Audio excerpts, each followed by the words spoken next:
안녕하세요. 화목한 넌지스탁입니다. 오늘은 미국 주식 전문 애널리스트 한희연구원 모시고 미국 증시 전망 그리고 테슬라, 구글, 1112 종목을 한번 검토해 보도록 하겠습니다. 분석을 해야 되겠죠? 네, 안녕하세요. 네, 안녕하십니까. 네, 일단은 자료 한번 봐야 될 것 같습니다. 자료 한번 보시겠습니다. 미국 주식, 해외 주식 시장 지도인데요. 여기 보시면 미국의 산업군을 한번 볼 수가 있어요. 보시면은 소프트웨어, IT 업종 서비스가 19.83%예요. 네. 산업 구조가 이제 소프트웨어, IT 서비스 업종이 좀 중심이 되고 있다라는 걸 볼 수가 있는 것 같고요. 네. 그리고 반도체 업종이 이제 8.74%. 쭉 이렇게 나눠져 있는데, 저희 회사에서 제공하는 그 내용을 보면 한 58개의 산업군으로 나눠져 있긴 해요. 근데 이 네. 산업군을 더 벌리면 벌릴 수가 있는데, 대략적으로 60개 전후로 해서 네. 구분해서 보여지고 있는데, 그 중에서 이제 미국은 이제 소프트웨어 IT 업종이 좀 높다라고 보시면 될 것 같고, 한번 우리나라 한번 봐볼까요? 우리나라 같은 경우는 코스피가 보통, 전기전자 업종이 41% 정도, 그리고 금융업종이 뒤를 따르고 있고, 코스닥 같은 경우는 제조업이 47%. 예전에는 이제 그 제약주가 좋았던 시절이 있었잖아요. 네. 제약주가 이제 상위권에 있었는데, 이제 제약주가 좀 조정을 크게 받고, 이제 제조업 쪽으로 이제 비중이 커지는 모습이고요. 그래서 이제 미국 소프트웨어 IT 업종에서 이제 흐름을 보면, 오늘 다루긴 할 건데, 구글, 알파벳 A 종목이 이제 네. 비중이 이제 그 15.35% 정도 되어 있는데, 알파벳 C도 있죠. 네, 맞습니다. 예. 알파벳 A는 이제 의결권이 있는 거고, C는 네. 의결권이 없고, 네, 그래서 맞습니다. 나눠져 있긴 하는데, 그리고 오늘 또 다른 종목이 또 있죠? 또 이제 보면은, 제약주. 네, 제약주고 자동차 업종 중에 네. 테슬라 달아볼 거예요. 테슬라가 이제 그 자동차 업종의 21.98% 정도 차지하고 있고, 1112 이제 제약 쪽 다룰 건데요. 제약종 업종을 좀 보게 되면, 시가 쪽이 제일 크네요. 네, 맞습니다. 제가 예전에 알기로는 그 존슨앤존슨이 제일 컸었던 걸 알고 있었는데, 네, 맞습니다. 시가 중에 역전이 됐어요. 네네. 작년에만 일라릴리가 뭐 한 50% 이상 좀 올랐고요. 가장 좀 어떻게 보면 이제 신약 모멘텀이 좀 세게 좀 반영이 되면서 이제 그 헬스케어 쪽에서는 일라릴리가 지금 시총 비중이 가장 높죠. 그렇군요. 네. 1112가 보면은 이제 요즘에 그 비만 치료제 관련된 핫하잖아요. 네, 맞습니다. 노보디스크도 같은 유사건으로 경쟁하고 있는 업체 아닌가요? 예, 맞습니다. 노보노디스크도 어떻게 보면 이제 그 당뇨병 치료제하고 비만 치료제를 이제 만드는데, 네. 일랄리는 이제 미국 기업으로서 네. 이제 당뇨병 쪽하고, 그리고 네. 비만 치료제가 작년 12월쯤에 이제 판매가 시작이 되면서 뭐 올해부터 이제 실적이 이제 좋아지는 그런 그림, 저희는 좀 보고 있죠. 그렇군요. 이제 한번 대략적으로 미국 시장 흐름 한번 봤는데, 네. 이 시세 같은 경우는 이 우리나라 그 기준에서, 우리 한국 시간 기준에서 23일 기준의 종가입니다. 네. 그리고 이제 좀 특이한 이슈가 하나 있었어요. 테슬라가 이제 실적 발표가 있었죠. 네. 그래서 보면은, 테슬라가 그 우리나라 현재 시간 기준 24일 새벽이 되겠죠. 새벽에 실적 발표를 했는데, 네. 잠을 못 자는 사람들이 많았을 것 같아요. 왜냐면은 실적이 네. 안 좋게 나오면 더 빠지는 거 아니야? 네. 그래서 이제 손절을 준비하는 투자자가 그렇죠. 있었을 테고, 네. 아니면은 그 손절 물량이 나올 때 저가 매수를 하려는 투자자가 있었을 테고. 네. 근데 결론을 보면은 매출액, 그 순이익 같은 거는 좀 예상보다 하회가 됐거든요. 네. 근데 보니까 주간 거래, 애프터마켓 거래 보니까 상승폭이 굉장히 컸어요. 10% 네. 이상. 네. 우리나라 같은 경우는 시간의 단일가가 10%가 리밋인데 미국은 그런 게 없기 때문에 그렇죠. 시세 보니까 장중에 12% 이상도 올라가는 그 애프터마켓가 주간 거래에서 네. 좋은 흐름이 나왔는데, 뭐 초보자 입장에서, 초보자가 아니더라도 좀 흥미로운 이슈예요. 실적이 안 좋게 나왔는데 네. 왜 그 애프터마켓과 주간 거래는 올랐을까? 네. 이유를 좀 말씀해 주셔야 될 것 같아요. 예. 그러면 뭐 테슬라부터 좀 말씀을 좀 드리면, 네. 뭐 기본적으로 올해 내내 좀 주가 흐름이 좀 안 좋았잖아요. 네. 그 EV 수요가 글로벌리 봤을 때 계속 좀 약화가 되고 있는 그런 네. 구간이고, 네.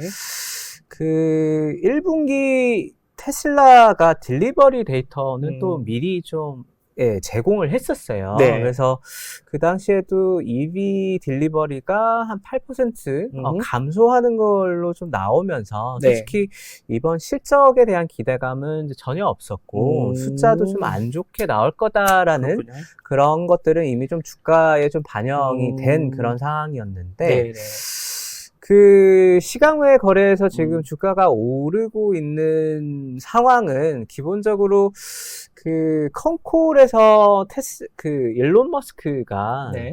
그 모델 2와 관련해서 네.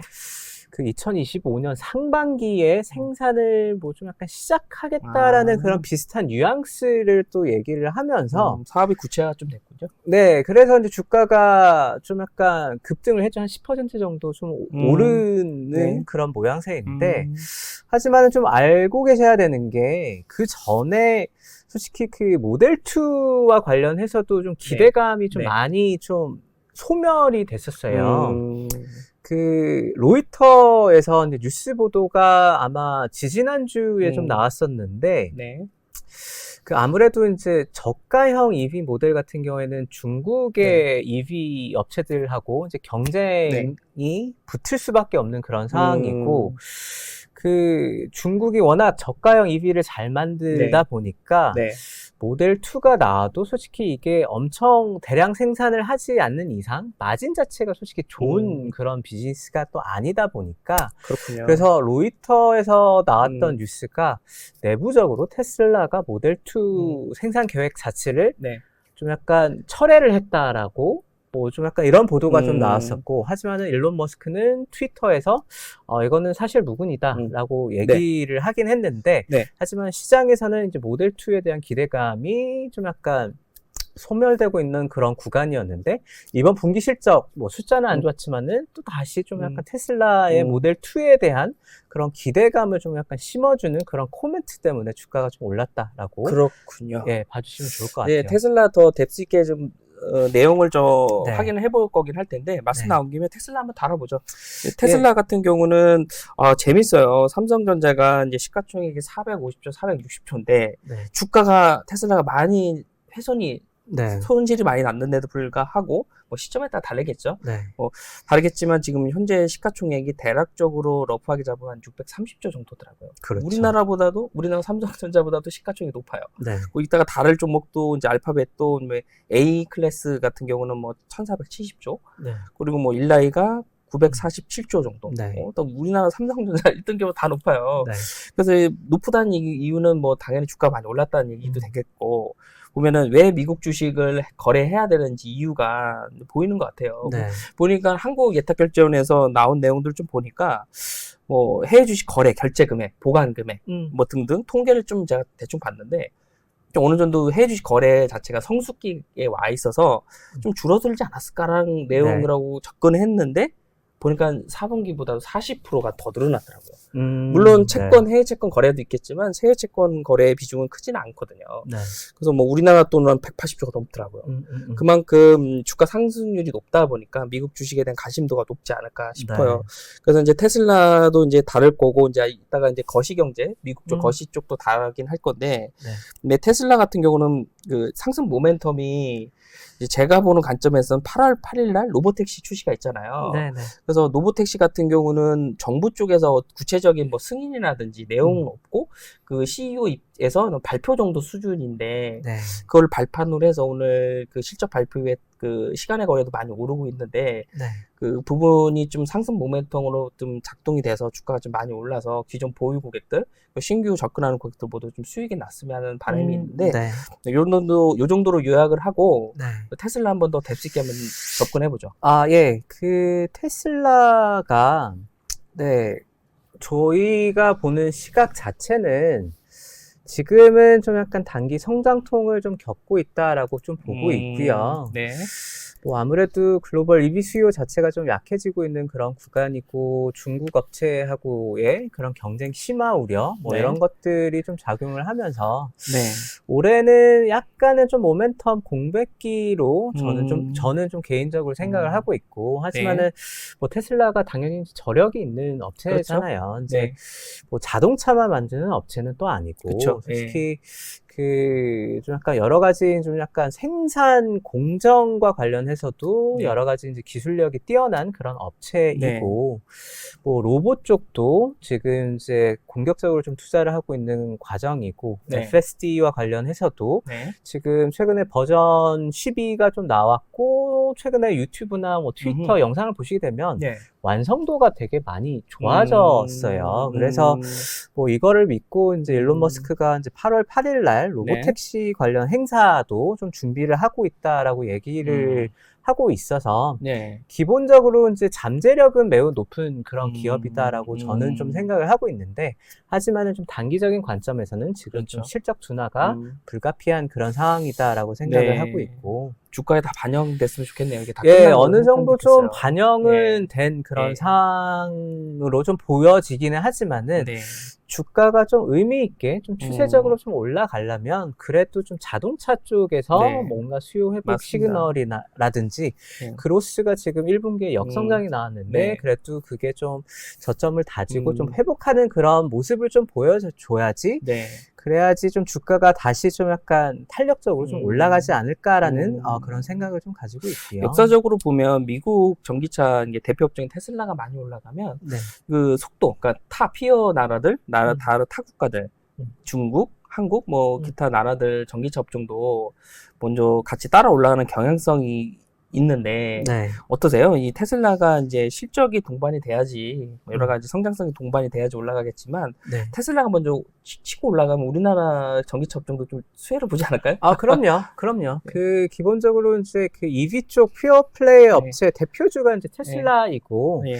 테슬라의 자동차 판매량이 좀 회복이 되고 EV 시장이 좀 안정화되는 그런 모습들을 보여주면 네. 뭐 국내뿐만 아니라 이제 네. 뭐 여러 이제 레거시 완성차 업체들의 네. 이제 주가들도 예. 뭐 긍정적으로 좀 움직일 수 있지 않을까라고 생각을 하고 있고, 예. 추가적으로 좀 약간 예. 테슬라 FSD와 관련해서 좀 말씀을 드리면 최근에 또 네. 구독료를 또 인하를 했어요. 네. 원래는 월 199달러인데 네.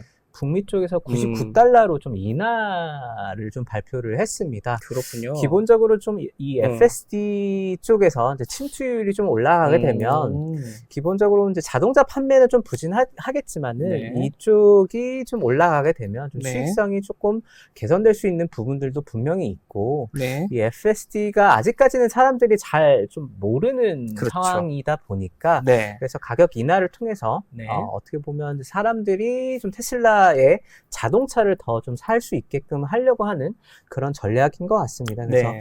이와 관련돼서 좀 약간 데이터 포인트를 좀 제시를 네. 해주고 좀 긍정적인 그런 뭐 얘기가 좀 나오면 이제 테슬라의 예, 주가가 조금은 좀 회복을 할 수 있지 않을까라고 좀 보고 있고요. 그렇습니다. 네. 그리고 추가적으로 먼저 좀 기업 쪽 위주로 좀 말씀을 드리면, 그러시죠. 이거 기업 네. 1111랑 구글 다루고 거시경제 쪽 한번 짧게 다루고. 네네네. 네. 그 기업 먼저 말씀을 드리고 좀 약간 최근에 저희 이제 미국 시장을 바라보고 있는 뷰에 대해서도 좀 말씀을 좀 드릴까 하는데, 저희 이제 추천 종목 중에 하나의 이제 일라일릴리에 대해서 좀 말씀을 드리면, 네. 솔직히 그 제약업계가 어떻게 보면 그 약간은 경기 방어적인 섹터로 좀 인식을 좀 많이 할 텐데, 맞아요. 뭐 하지만은 이제 기업별로는 주가 흐름이 되게 다릅니다. 예. 대표적인 기업이 이제 일라일릴리이고, 주가 차트만 보게 되면 좀 약간 뭔가 빅테크처럼 좀 올라간 그런 모습인데, 일라일릴리가 이제 주가가 좋았던 이유는 기본적으로 그 비만 치료제 하고 모운자로라고 하는 비만 치료제가 지금 어떻게 보면 강력한 프로덕트 사이클에 좀 진입을 한 그런 상황이고, 작년 12월에 출시한 비만 치료제 같은 경우에도 그 작년 12월에 출시를 했기 때문에 올해 내내 매출 고성장세가 좀 예견이 되고 있기 때문에, 그래서 이제 주가가 되게 긍정적으로 좀 오름세를 좀 보이고 있다라고 봐주시면 되겠고, 시장 내에서 이 비만 치료제에 대한 수요가 되게 좋다고 합니다. 맞습니다. 예, 공급 대비 이제 초과 수요 상태이고, 이게 2024년 내내 그런 환경이 이어질 거다라고 얘기를 할 정도로, 기본적으로 그 젯바운드라고 하는 비만 치료제, 그리고 모운자로라고 하는 당뇨병 치료제, 이 두 개가 어떻게 보면 핵심 실적 드라이버로 좀 작용을 하면서, 그렇군요. 저희는 올해에도 좀 약간 주가 흐름은 계속 좀 좋지 않을까라고 보고 있고, 그렇군요. 분기마다 이제 실적을 발표를 하면서 비드앤레이스가 나오면서 주가는 좀 계단식으로 좀 상승하지 않을까라고 생각을 합니다. 연구원님 말씀대로 일라일릴리 CEO가 보니까 얘기한 내용하고 연구원님 말씀하신 내용하고 일치를 하는 것 같아요. 네. 보면 비만 치료 시장 수요가 공급을 못 따라간다. 네, 맞습니다. 그래서 전망이 좋다는 식으로 이제 지금 얘기를 하는 것 같은데, 네. 뭐 보니까 지금 뭐 일라일릴리가 제가 대략적인 지표를 보니까 주가 수익 비율을 보니까 100배 훨씬 높더라고요. 그 100배까지는 아닐 거고요. 그래요? 뭐 제약업계 내에서는 가장 좀 약간 비싸기는 해요. 하지만은 이제 그 당뇨병 치료제, 비만 치료제 이게 둘 다 출시된 지 얼마 안 됐고, 그 다른 이제 제약 기업들 같은 경우에는 이제 핵심 파이프라인 중에 그 특허 만료가 뭐 1, 2년 안에 오는 그런 기업들이 많기 때문에 그런 기업들은 좀 약간 계속 주가가 좀 약세를 보이고 있고, 반면에 일라일릴리는 이 두 개의 핵심 의약품이 출시된 지 얼마 안 됐고 초기 단계다 보니까 그렇군요. 주가가 올랐고, 당연히 이제 좀 밸류에이션으로만 봤을 때는 조금 비싸 보이긴 하지만은 저희는 여전히 좀 긍정적으로 봐야 된다. 그렇군요. 그렇게 보고 있어요. 보니까 이제 비만 치료제에 대한 핫한 부분들은 이제 확인이 된 거고 누구나 동의할 수 있는 내용이고, 치매 치료제 관련된 부분도 지금 그럼요. 매출에 지금 적용되고 있나요? 치매에는? 그 알츠하이머 치료제 말씀하시는 것 같은데, 이제 도나네맙이라고 하는 이제 신약이 이제 곧 출시가 될 거예요. 그렇죠. 그 임상 3상에서도 데이터는 잘 나왔고 지금 FDA 승인 절차를 밟고 있고 아마 올해 2분기 안에는 승인이 날 겁니다. 2분기 정도 승인이 난다. 그래서 이거가 출시가 되게 되면 또 하나의 이제 좀 약간 파이프라인이 이제 생기는 건데, 이 알츠하이머 치료제보다는 지금 현재 당뇨병 치료제랑 비만 치료제 쪽이 시장에 이제 관심이 좀 집중이 되어 있고, 그 비만 치료제 같은 경우에는 그 글로벌 IB들이 예상하고 있는 시장 규모가 2030년에 거의 한 1,000억 달러 정도 돼요. 1,000억 달러. 그만큼 시장이 엄청 큰 시장이고, 크네요. 많이 그 크네요. 비만 치료뿐만 아니라 일라일릴리가 최근에 또 발표했던 이제 임상 실험을 보게 되면, 그 폐쇄성 수면 무호흡증과 관련해서도 이 젯바운드라고 하는 비만 치료제가 좀 약간 무호흡증 완화에 도움을 줬다라는 그런 데이터가 있어서, 뭐 기본적으로 이게 계속 좀 적응증 확대가 될 가능성도 있다라고 생각을 해주시면 좋을 것 같아요. 그러면 혹시 연구원님께서 보시는 일라일릴리에 대한 접근 방법이, 어제 보니까 어제 종가가 745.69달러로 끝났거든요. 그래서 이제 매수 밴드를 잡는다면 한 700달러 전후에서는 좀 매수에 동참해도 좀 무리가 없을까요? 신규 매수 접근 어떻게 생각하세요? 뭐 어떻게 보면 좀 아쉽죠. 이제 작년에 좀 많이 올랐고 올해도 연초에 좀 오르다가 지금은 약간은 좀 쉬는 그런 구간인데, 그렇죠. 저는 아직도 늦지 않았다라고 보고 있고, 뭐 앞서서 말씀드렸다시피 지금 약간 분기마다 이제 그 실적 데이터가 발표가 되고 아마 이제 컨센보다는 잘 나올 가능성이 크다라고 저희는 보고 있어서 계속 좀 우상향을 할 거고, 750불은 제가 봤을 때는 여전히 좀 약간 투자할 만한 그런 매력도가 있는 구간이다. 솔직히 연말까지 한 900달러 정도는 트라이를 하지 않을까라고 저희는 좀 보고 있습니다. 주당 한 150불 정도는 추가 상승 여력도 있어 보인다. 신규 매수도 뭐 분할 접근이 됐든 뭐 좀 많이 비중을 실게 됐던 매수도 가능한 영역으로 보인다 정도의 코멘트로 이해하면 될 것 같네요. 알겠습니다. 그리고 이어서 이제 알파벳에 대해서 좀 말씀을 드리면, 이제 알파벳 같은 경우에는 뭐 작년에 약간은 주가가 좀 부진했다가 최근에는 뭐 다시 좀 올라가고 있는 그런 분위기인데 그 AI 레이스에서 뭐 구글이 좀 뒤처졌다라는 평가를 좀 받았다가 지금은 시장의 평가 자체가 네. 다시 좀 바뀌고 있고 네. 그 알파벳의 AI 경쟁력이 다시 좀 부각이 되고 네. 있고 네.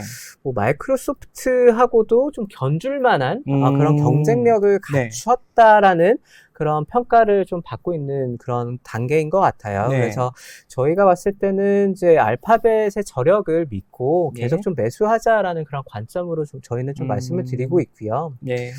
그 최근에 이제 구글이 클라우드 넥스트 행사를 이제 발표를 했는데 뭐 여러 가지 이제 긍정적인 새로운 뭐 제품 개선 사항도 발표를 했었고 예. 그 차세대 TPU도 발표를 했고 커스텀 CPU도 발표를 했습니다. 그래서 네. 그 구글이 가지고 있는 여러 가지 이제 그런 AI 애플리케이션에 좀 최적화되어 있는 네. 그런 자체 TPU, CPU를 사용을 하겠다라는 그런 얘기이고 저희는 이런 것들이 긍정적으로 저희는 좀 생각할 필요가 있다라고 생각을 네. 하고 있고 네. 추가적으로는 이제 버텍스 AI라고 하는 네. 이제 플랫폼을 네. 또 출시를 했어요. 그래서 아. 이 플랫폼을 통해서 네. 자체 AI 모델 말고도 뭐 클로드 3라든지 젠마, 라마2 이런 외부의 이런 생성형 AI 모델을 기업 고객들이 자체적으로 좀 커스터마이징을 할 수 있고 뭐 기업들이 가지고 있는 데이터를 녹여서 모델을 더 강화시킬 수 있는 네. 그런 좀 약간 커스터마이저블한 그런 플랫폼을 좀 출시를 하면서 네. 저희가 봤을 때는 이제 알파벳의 이제 AI 경쟁력이 확보가 됐다. 앞으로 좋아질 수 있는 그런 그림이 좀 생겼다라고 저희는 좀 보고 있습니다. 그래서 그렇군요. 여러 가지 측면에서 저희는 좀 알파벳을 좀 주목을 해야 된다라고 말씀을 드렸고, 추가적으로 지금 이제 구글의 검색 엔진 자체도 네. 지금 이제 제미나이라고 하는 AI 모델을 도입을 해서 기능을 좀 강화를 하고 있는데, 어때요? 좀 약간 부분? 구독형 서비스가 좀 나올 가능성이 좀 커졌어요. 그러니까 그렇군요. 지금 현재 저희가 네. 이제 구글의 검색을 사용할 때 네. 공짜잖아요. 그렇죠. 앞으로도 이제 공짜인 기본 엔진이 있다면 그것보다 좀 비싼 그냥 구독 서비스 형태의 AI 검색 엔진 서비스가 좀 출시가 될 가능성이 커졌어요.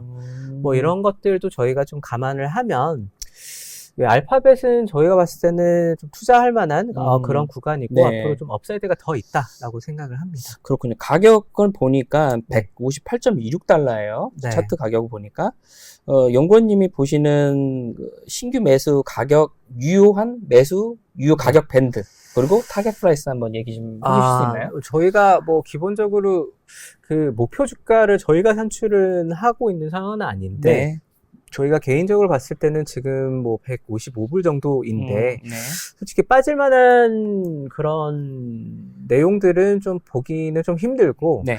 저희가 봤을 때는 한 180불 정도까지는 그래도 좀 우상향하지 않을까라고 생각을 하고 있고 네네. 뭐 밸류에이션 자체도 그렇게 비싼 그런 상황은 아니어서 저희는 알파벳을 최근에 이제 빅테크 내에서도 네. 가장 좀 업사이드가 많은 종목으로 저희가 좀 신규로 좀 추천을 드릴 예정에 있습니다. 뭐 알파벳 차트를 보면은 150불 정도의 고점 부분을 이제 뚫고 추가 상승이 나오려고 하는 모습들이 지금 연출이 되고 있는데 여기서 대빌릴지 한번 조정과 가격 조정을 받고 기간 조정도 같이 받으면서 추가 상승할지는 모르겠지만 제가 보기에는 가격 흐름이 굉장히 안정적 흐름이 나오고 있어요.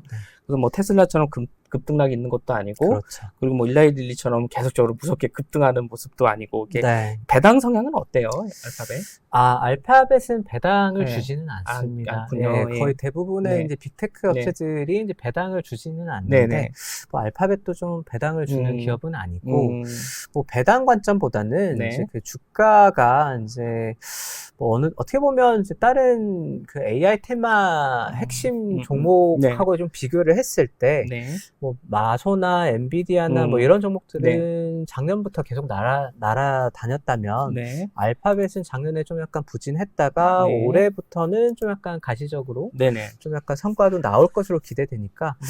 뭐 좀 캐치업 플레이가 좀 나올 거다라고 저희는 좀 보고 있죠. 알겠습니다. 알파벳 같은 경우에는 180불까지는 상승 여력이 있어 보인다 정도 수준으로 좀 정리하면 될 것 같네요. 아까 이제 테슬라 대 부분 얘기를 좀 나눴었는데 이 테슬라 가격에 대한 접근 방법을 저희가 좀 투자자분들에게 얘기를 안 드렸어요. 그래서 아까 짧게 말씀드렸지만 이제 150불에 대한 지지 여부를 좀 확인을 했어야 되는 부분이었는데 이탈이 됐었죠. 근데 아까 말씀드린 대로 애프터마켓과 주간 거래에서 160불 이상 상회하고 있기 때문에 지금 보이는 영역에 대한 갭 메우기는 된 것 같아요. 그래서 이제 연구원님이 보시는 이 테슬라의 그 어느 정도 대략적인 뭐 그 타겟 프라이스 어느 정도 선 보는지 신규 매수도 지금 가능한 구간인지에 대한 코멘트 짧게 해주시고 예. 뭐 기본적으로 뭐 주가가 어떻게 보면 테슬라의 주가는 기대감 때문에 좀 약간 급등락을 좀 많이 하는 그런 경향을 보이고 있어서 좀 맞추기는 좀 어렵지만은 어렵죠. 예, 기본적으로 아직까지는 좀 약간 다운사이드가 조금은 더 있지 않나라고 저는 좀 생각을 하고 있고 1분기가 좀 저점이었으면 좋겠다라는 생각을 하지만은 아무래도 좀 약간 연준의 금리 인하 기대감도 좀 약화된 그런 상황에서 좀 약간 고금리 환경이 좀 이어지면 기본적으로 좀 약간 EV 수요가 그렇게 세지는 않을 것 같아서 하지만은 이제 FSD나 뭐 로봇 관련된 그런 기대감이 다시 좀 불거지면 주가가 또 한 번 좀 튈 수도 있는 그런 그런 저력은 갖고 있는 그런 기업이다 보니까 그래서 밴드 자체는 저는 한 140불에서 그래도 한 80불, 190불 정도 선에서는 계속 좀 약간 뭐 박스권 흐름을 좀 보이지 않을까라는 생각을 좀 갖고 있습니다. 그렇군요. 확실한 상승 파동은 기대하기는 지금 어렵지만 그 트레이딩은 가능한 구간이다. 150불에서 180, 190불 사이에 트레이딩은 가능한 구간이다 정도로 이제 마무리하면 될 것 같네요. 네, 알겠습니다. 거시 매크로 쪽 짧게 한번 달아보고 마무리 좀 해야 될 것 같네요. 예. 뭐 뒤에서 좀 기업 얘기를 좀 저희가 좀 길게 해서 좀 시간이 많지는 않지만은 최근에 이제 미국 증시가 좀 변동성이 좀 커졌죠. 그렇죠. 아무래도 뭐 연준의 금리 인하 기대감이 좀 후퇴를 했고, 뭐 최근에 좀 지정학적 리스크도 높아졌고, 유가도 좀 약간 다시 좀 급등을 좀 보이면서 약간 시장에 좀 약간 우려가 좀 많아진 그런 상황인 것 같아요.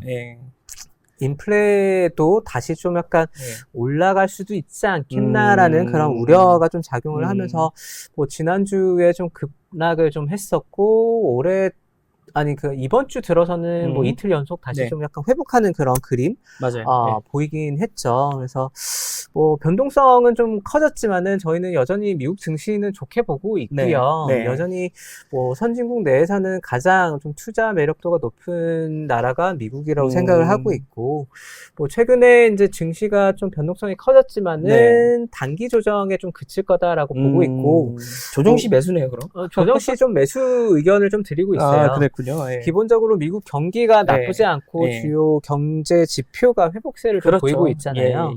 추가적으로 뭐 IMF에서도 미국의 GDP 전망치 자체를 상향 조정을 했고, 뭐 PMI 지수도 잘 나오고 있는 그런 구간에다가 기업의 이익 펀더멘털도 나쁘지 않거든요. 그렇군요. 그렇기 때문에 저희는 지금 아직까지 목표 주가를 한 5,350포인트로 좀 제시를 드리고 있고, 뭐 조정이 나면 추가로 매수를 하자라고 좀 말씀을 좀 드리고 있는 그런 상황이고, 아무래도 이제 1분기 본격적으로 1분기 어닝 시즌이 들어가기 전에 약간의 좀 약간 차익 실현도 좀 나왔다라고 저희는 좀 생각을 하고 있어요.